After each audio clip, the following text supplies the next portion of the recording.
Malaking gyera ang posibleng sumiklab pag hinukay ng Pilipinas ang Reed Bank o Recto Bank. Pagbabantayan ni Senator Win Gatchalian kay Department of National Defense Secretary Gibo at kay Pangulong Marcos Jr. Inirekomenda kasi ni dating Associate Justice Antonio Carpio kay PBBM na dapat unahan na ng Pilipinas ang China sa paghuhukay at paghahanap ng oil at natural gas. Pinaniniwalaan kasi na Reed Bank o Recto Bank ang may pinakamayamang pagkukunan ng langis sa buong parte ng West Philippine Sea. We should be sending our survey ship and drill ship already to Reed Bank, accompanied by our Navy. At the same time, we should be conducting joint patrols with the U.S. Protection from the Philippine government, because they know that if they are not protected, then the Chinese Coast Guard will just shove them away. China said there will be war. We will take action, but when it actually happened, it cannot do anything because the U.S. Aircraft carrier and the U.S. warships were there.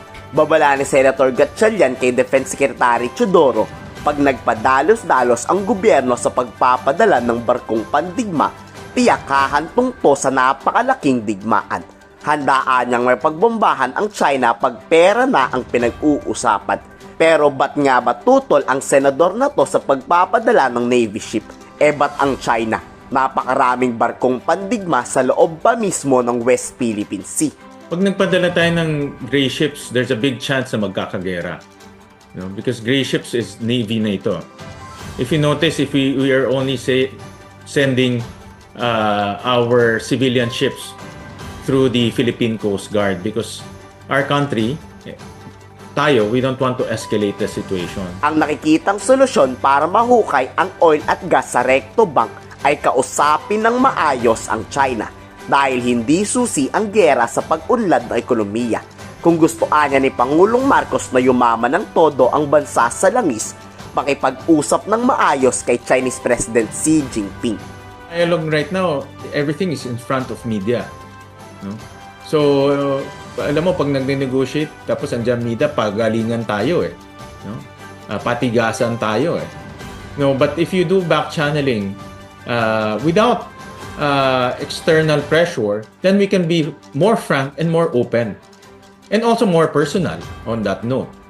No, and I believe we can resolve many things by just talking quietly. Good relationship with China, who can have frank discussions, and who can deliver the message of our president. No? So it can be someone outside of the DFA, but Gyera rin ang huling alas ng China para makuha ang West Philippine Sea. Yan rin ang kaparehas na babala ng maritime expert na si Ray Powell kay Secretary Gibo.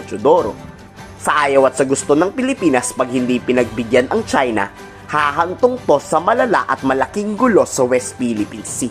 Manila is not willing to go as far as China is willing to go, and I think this is where, the Philippines' U.S. ally needs to also be very clear with China so that China understands that we will not just sit idly by.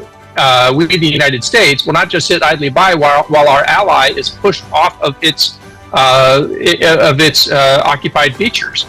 And so, I think that, right now China likes to try to keep everything below the level of armed conflict, but it's not afraid to use non-lethal weapons. There needs to be a greater cost paid for that. We don't necessarily want to see this result in armed conflict, but China needs to start paying real prices for the actions that it's taking. Sa tingin nyo, ano ang nakikita nyong solusyon para makapag-ayos ang China sa Pilipinas? O gyera na lang ba ang natatanging solusyon dito? I-komento sa baba ang inyong saloobin.